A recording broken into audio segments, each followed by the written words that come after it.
Boa tarde a todos.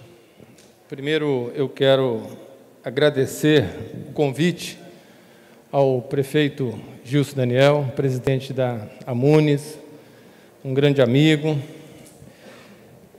Quero saudar a todos nessa tarde. Em especial, quero parabenizar todos os novos gestores e gestores que foram reeleitos nos municípios capixabas. Quero dizer a todos vocês que, dentre os grandes desafios que vocês têm, nós temos mais este novo desafio.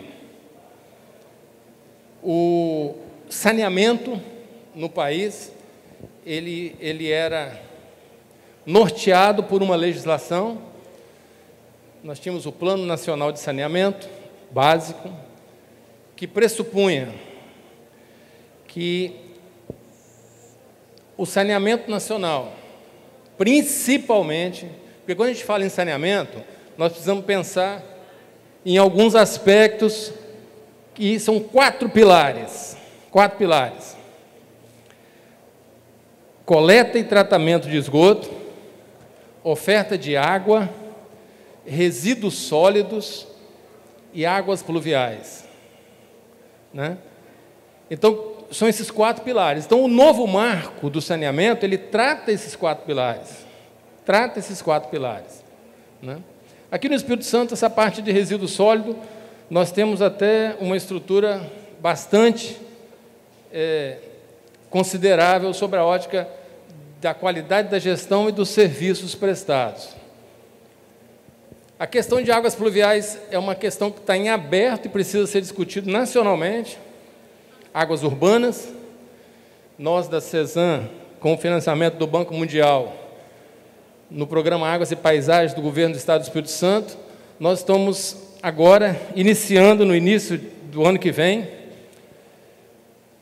um plano diretor de águas urbanas da região metropolitana, iniciando, né? Água de chuva não conhece limite de município. Então, você tem que pensar a estrutura de águas urbanas, considerando toda a estrutura de uma região, como no caso a região metropolitana da Grande Vitória. Então, nós estamos iniciando agora, estamos contratando o Plano Diretor de Águas Urbanas da região metropolitana. Por quê? Todas as ações integradas na região metropolitana precisam ser pensadas de forma uniforme, contextualizando todos os municípios da região metropolitana. Nós não podemos ter uma ação em um município que essa ação, como consequência, gera um impacto negativo em outro município. Então, tem que pensar o todo para as ações que são ações complexas, grandes, obras estruturantes e que precisam ser pensadas sobre a ótica de continuidade. Esse é um aspecto. E a parte que nós mais vamos discutir aqui hoje, que é água e esgoto.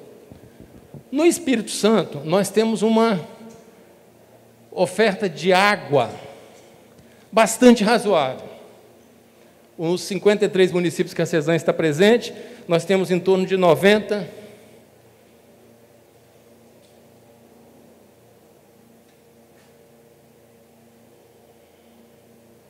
Nós temos, nos 53 municípios que a CESAM está presente, nós temos cerca de 99,5%, 99,6% de oferta de água. Nos demais 24 municípios que têm companhias municipais de saneamento, também temos um padrão bastante razoável, e Cachoeiro, que é privatizado, que também tem um bom padrão, né?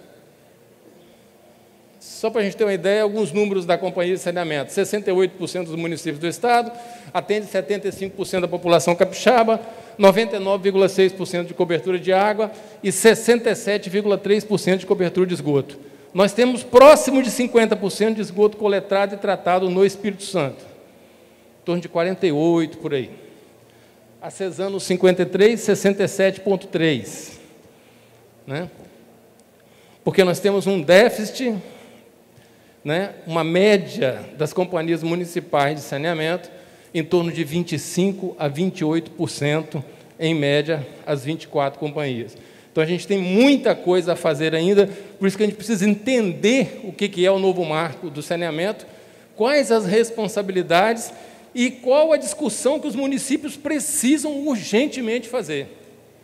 E quando eu falo de urgência, eu não estou falando da urgência que é clara e visível, que é o que precisamos fazer em termos de serviços para a população. Estou falando também de aspecto legal. A responsabilidade que os novos gestores terão sobre a ótica legal e sobre a ótica dos órgãos de controle, tá? Do novo marco. Nós fornecemos por mês 12 bilhões de litros de água tratada e coletamos 6 bilhões de litros de esgoto e tratamos por mês nos 53 municípios da CESAM. Por que essa defasagem? Se é meio a meio, por que dá 67%? Porque 20% da água que a gente fornece se perde no processo. Ela gera, cada 1.000 litros gera só 800 de esgoto. Então, fica essa proporção aí. Essa é a evolução. Hoje, 99%, um pouco mais, de água fornecida e coleta e tratamento de esgoto, 67 e alguma coisa por cento. Isso é o histórico do setor de saneamento, né? Começamos lá no século 17, né, 18, com bica, fonte, chafariz, depois serviço de fornecimento de água em carro-pipa puxado por carroça, depois já no século 20, serviços municipais com alguma participação privada, mas ainda com baixíssima eficiência. Na década de 70, foram constituídas empresas estaduais, né, com a lógica do sistema financeiro habitacional, financiamento do SFH, né, e a criação do FGTS para repasse de recursos e financiamento via FGTS.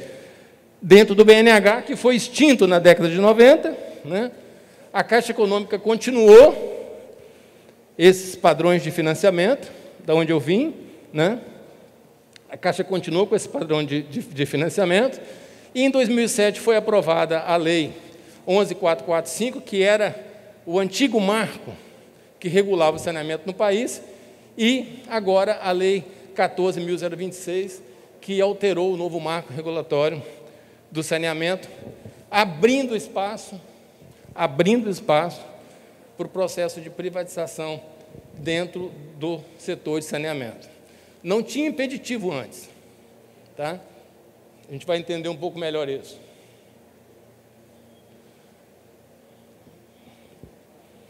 Concessão. Quando eu falo contrato de concessão aqui, assim, muita gente fala de concessão, e gosta muito de comparar com o que aconteceu com o setor elétrico e o que aconteceu no setor de telecomunicações, e compara com saneamento, né? Algumas referências são importantes e podem ser feitas nessa linha. Esqueci de tirar a máscara, desculpa. Muitas referências podem ser feitas, a gente acostuma com a máscara, né? Muitas referências podem ser feitas, mas tem uma diferença básica que é fundamental. O setor elétrico e o setor de telecomunicações, ele era estruturado e gerido por um conjunto pequeno de atores que atuavam nesses dois setores, se compararmos com o saneamento. Só para a gente ter uma ideia, nós estamos falando de mais de 5.700 concessores. Cada município é um concessor desse serviço. Então, para você conseguir discutir os aspectos legais, alinhar isso com todo mundo, para fazer isso entrar numa modelagem que avance, é uma complexidade grande. Nós não estamos falando em algumas dezenas de concessores, nós estamos falando em milhares e milhares de concessores, que é cada município do país. Hoje, uma concessão de um município, o novo marco, ele extingue a possibilidade de se fazer a concessão por contrato de programa. O instrumento constitucional que existia permitia que um município chegasse para a CESAM, o prefeito me ligava, Caio, vamos conversar sobre a concessão para a CESAM? Vamos. A gente ia lá, discutia, conciliava, encontrava um consenso que era importante para todo mundo, não discutíamos tarifa, porque o modelo tarifário é único pela agência reguladora, não discutíamos tarifa, alinhávamos, foi o que fizemos esse ano com o município de Aracruz, quando pegamos a concessão de todo o litoral de Aracruz, né? E fazíamos um instrumento constitucional que era o contrato de programa. Esse contrato de programa permitia que fizesse essa concessão ao município. O marco regulatório extinguiu esse modelo. Então, hoje, os 24 municípios que têm companhia municipal de saneamento não tem como mais fazer um contrato de programa e transferir para a CESAM. Muitos prefeitos, inclusive, já me procuraram, já me ligaram, novos prefeitos, ou que se reelegeram, ou que se elegeram agora, né? Já me procuraram, como é que nós vamos fazer? Por enquanto, a gente tem que esperar. Esperar o quê? A discussão do veto do artigo 16 da lei do novo marco, que proíbe, que tira os 2 anos, que foram colocados 2 anos para que esse processo de transição pudesse ser feito. Então, isso foi vetado. Se o veto cair, a gente teria esses 2 anos, mas tem um entendimento legal que é só para os municípios que estão já na base da Companhia Estadual de Saneamento e que ainda não renovaram o contrato. Os novos, que são companhias municipais, em tese, teriam a única alternativa de licitar, ou continuar operando dentro do sistema como está hoje. E a gente vai explicar um pouco o que isso representa. O segundo ponto, ao tirar o contrato de programa, criou-se a obrigatoriedade da licitação, da abertura, né? Para ocorrer serviços públicos e privados. Por que público e privado? Porque a CESAM pode participar do processo licitatório também, e pode ganhar. Outras companhias, mas tem uma outra questão, outras companhias estaduais de outros estados da União também podem participar, de qualquer município que licitar aqui no Espírito Santo. Como a Companhia Estadual do Espírito Santo pode participar de qualquer processo em qualquer outra região do país. Os contratos de programas formalizados podem ser mantidos. Aí, assim, nós fizemos em 2019, na CESAM, eu estava participando desse debate nacional do novo marco do saneamento. No ano passado, eu estava na vice-presidência nacional da entidade que congrega as companhias estaduais de saneamento, e estava muito envolvido nesse debate, e eu percebi que a gente precisava fazer um trabalho, voltar para dentro de casa. Aí nós fizemos uma organização dentro da CESAM e renovamos todos os contratos de programa que nós tínhamos de todos os municípios que nós estávamos operando, dos 52, depois veio o litoral de Aracruz, 53. Então, renovamos todos. Então, a CESAM hoje, ela tem mais de 97% do seu faturamento garantido para os próximos 25, 30 anos.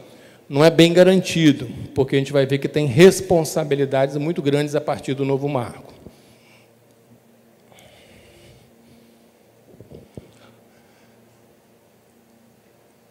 Os contratos que não foram formalizados, né, serão considerados irregulares, precários e não poderão ser mantidos.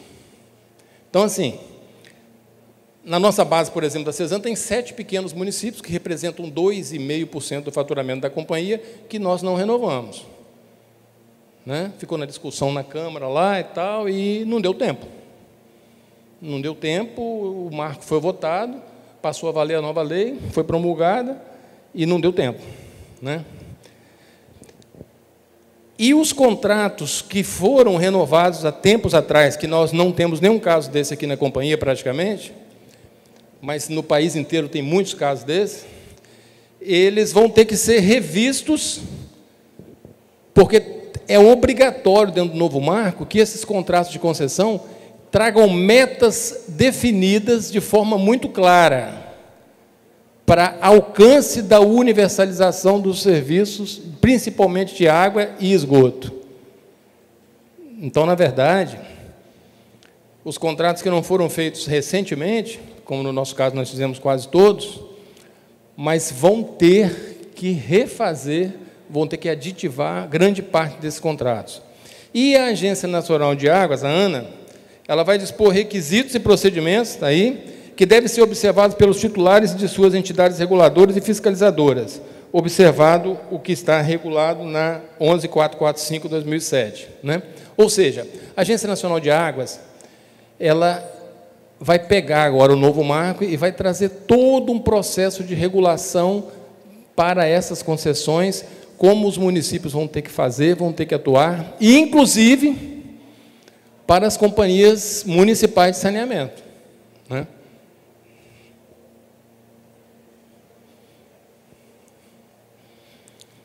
Um dos pontos mais importantes nesse processo, e que até no mês de julho do próximo ano, os governos estaduais vão ter que definir blocos ou sub-regiões de agrupamento de municípios dentro de cada estado. Sobre duas óticas, olha bem. Como que funcionou historicamente o saneamento no país? Só para a gente entender. A maior parte, e aí nós temos aqui diversas pessoas de municípios que têm companhias municipais de saneamento, SAIs, a maior parte dos pequenos municípios, dos municípios menores, a operação não é economicamente viável. Ela não fecha a conta. Não fecha a conta. E aí tem um monte de variável. Uma das mais complexas é a estrutura tarifária, porque os gestores públicos municipais e os legisladores municipais ficam numa trava danada. Se aumentar o preço da tarifa para viabilizar a operação, eles geram um desgaste muito grande, né? Então, fica esse processo que não traz viabilidade. Isso, nas companhias estaduais, isso criou-se um conceito e um modelo, inclusive na contabilidade da companhia, e que está mudando agora com o novo marco, o conceito do subsídio cruzado. O que é isso? Quem é que financiava historicamente o saneamento no país, até hoje? Tudo que tem pronto de saneamento no país foi financiado, na verdade, com financiamentos bancários, nacionais e internacionais. Nós estamos agora, renovamos um financiamento com o Banco Mundial, nós vamos investir mais de 800 milhões em saneamento, né? E para pagar em 30 anos. Certo? Só que, na verdade, você paga uma taxa de juros, você remunera o capital que é emprestado, e quem paga a conta é a tarifa. Quem paga a conta é a tarifa. A verdade é essa, né? Aqui no Espírito Santo, graças a Deus, o governador Renato Casagrande fez um compromisso de toda a rentabilidade da CESAM. O Estado é acionista majoritário, com 99,6% da CESAM. O governador fez um compromisso com a companhia de que os dividendos do lucro que a CESAM oferir fica na companhia para reinvestir em saneamento. Então, a CESAM tem capacidade de investimento hoje em torno de 120 a 150 milhões por ano de recurso próprio, fora o que ela tem de capacidade de alavancagem, de endividamento, né? Então, assim, hoje nós temos um conjunto de alavancagem, ainda temos uma grande capacidade de alavancagem, mas hoje nós já temos alavancado, né, que nós fizemos o ano passado e até o primeiro semestre desse ano, e a gente vai entrar com um grande pacote de ações e de obras no saneamento agora, entre Banco do Nordeste, BNDES, Caixa Econômica e Banco Mundial, mais de 2 bilhões de recursos captados.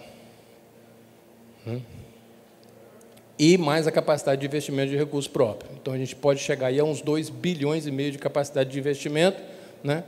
O que é muito difícil, os gestores públicos que estão aqui sabem, transformar isso em obra em tão pouco tempo, né? Numa velocidade muito grande. Não é fácil. Para a gente entender o que é isso aqui, O subsídio cruzado é o quê? Um conjunto de municípios que a operação não é viável e um conjunto menor de municípios, é a realidade de todas as companhias estaduais de saneamento, um conjunto menor que a operação é viável. Você coloca isso tudo numa sacola só e a operação é viável da companhia, ou seja, você investe nos municípios menores e faz com que isso passe a ser viável. O que o marco regulatório fala? Que precisa ser viável cada município, como se fosse exigir um centro de custo para cada município. Então, uma dica que eu já vou dar para vocês. Dificilmente vocês não vão ter que lidar nos próximos 4 anos com uma estrutura de revisão tarifária. Dificilmente. Tá? Dificilmente. Já é para ir pensando. Dificilmente não vão lidar com isso. Tá? Mas, para tentar, a gente conseguiu colocar na discussão nacional, dentro da lei, a gente conseguiu colocar essa divisão de blocos para criar viabilidade, ou seja, eu posso colocar um município que a operação é viável e aglutinar ele 4, 5 municípios que não têm viabilidade econômica para fechar um bloco. Esse é o caminho, é um dos caminhos, ou esse bloco não precisa ter regionalização. Os municípios não precisam ser limítrofes. Eu posso pegar um município lá do sul do estado, transformar num bloco com 3, 4 outros municípios lá do norte do estado, ou do noroeste, ou do centro. Então, assim, isso facilita um pouco essa integração do saneamento para o estado todo. Só tem uma questão. Se a opção for por micro-regiões, os municípios têm que ser limítrofes. Para quê? Para você conseguir fazer operações integradas. Vou dar um exemplo. Eu tenho municípios próximos, aí, ao invés de construir uma estação de tratamento de esgoto em cada município e depois operar isso com um custo elevado em cada município, ter um custo de energia muito maior em cada município, a gente pode fazer, por exemplo, uma única estação para atender 3 municípios, por exemplo. Ok? Esse é um exemplo. Como água também.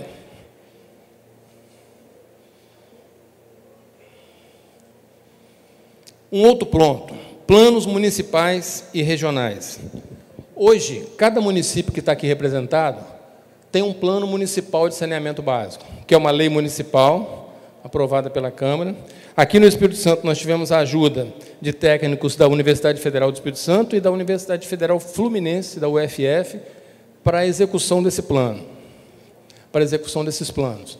A legislação federal fala que esses planos precisam ser revistos, atualizados, revisados, no mínimo a cada 4 anos.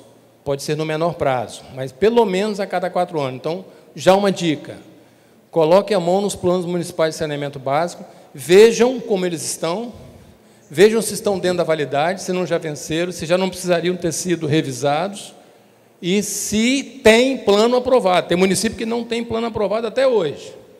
Dentro do novo marco, passa a ser obrigatório.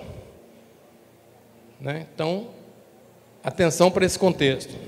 E uma coisa que é importante dizer é assim, cumprir o plano é a responsabilidade de todo gestor público municipal e de quem tem a concessão. Se tiver uma companhia municipal, é do município. Se tiver uma concessão para a companhia estadual, a responsabilidade é recíproca, dos 2 lados. E esse plano, pelo novo marco, esse plano municipal de saneamento básico, ele tem que ser factível, sobre a ótica econômica. Tem que ser factível. Então, não adianta o município ir lá, fazer a revisão do plano, pegar esse plano revisado e falar que vai fazer, colocar no plano que todas essas obras vão ser feitas nos próximos 6, 7, 8 anos. Se você não tem uma estrutura tarifária no município, por exemplo, que consegue arcar com a solução financeira para esse recurso. Se o município ficar com a companhia municipal, fica pior ainda. Por quê? Porque se ela não fizer adesão a esse novo conceito, ele também passa a não ter mais financiamento de órgãos, passa a não ter recurso público, de OGU, Orçamento Geral da União, primeira coisa. E segunda coisa, nem financiamento de instituições públicas, Banco do Brasil, Caixa Econômica, BNDES e tal, também passa a não ter. né? Esse é o novo marco. Ok? Fechando. A regulamentação, eu não vou entrar em detalhes históricos aqui, mas a regulamentação ela vai ser toda feita a partir do que a Agência Nacional de Águas, ANA, que ganhou a responsabilidade. Vocês, hoje os municípios, né, companhias municipais, vão ter que fazer esse trabalho, com agências reguladoras, se vocês fizerem a opção pela agência reguladora estadual. Se não, né, por consórcio, uma agência que vocês constituam, se continuarem sendo companhias municipais, ok? E aqui, rapidamente, ó, as datas. 15 de julho, a definição dos blocos ou micro-regiões pelos estados, né?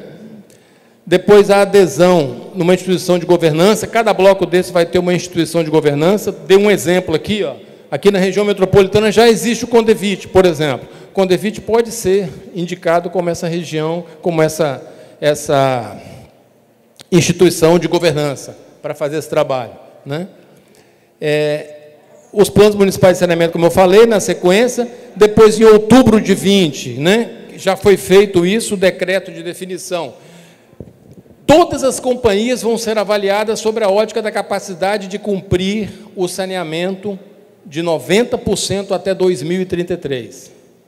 Qual a condição financeira que cada companhia municipal vai ter de até 2033 cumprir o plano municipal de saneamento e alcançar, no mínimo, 90% de esgoto coletado e tratado dentro do município? Então, vai ter uma normatização por parte do MDR, do Ministério do MDR, que vai definir como isso vai ser tratado, quais os critérios para avaliar a capacidade disso ser executado. E, por fim, fechando, só para a gente ter uma ideia, né, a CESAM está com 97,63% de todos os seus contratos renovados, mas isso aumenta a nossa responsabilidade. Por quê? Porque os aspectos legais do novo marco nos impõem um monte de condição para a gente discutir. Então, aqui já fica para encerrar o convite a todos os municípios que estão presentes aqui, que são da base da CESAM, e os demais, para que a gente faça, nesse início de 2021, uma discussão criteriosa da estrutura desses planos municipais de saneamento básico e da capacidade financeira da operação dentro do município, para a gente construir, numa linha do tempo, o investimento que vamos fazer no município para que a gente alcance, dentro do nosso planejamento da CESAM, olhem bem, que a gente alcance 90% de esgoto coletado e tratado até 2030. A lei fala 2033. Nós estamos com o nosso planejamento estratégico para fazer isso em 2029, 2030, no máximo, tá? Então, fica o convite para que a gente, no início do ano que vem, se aproxime mais ainda e discuta isso com detalhes, para a gente alcançar, dentro desse planejamento, essa condição de, nos próximos 10 anos, alcançar a universalização da coleta e tratamento de esgoto no Espírito Santo. Obrigado, gente.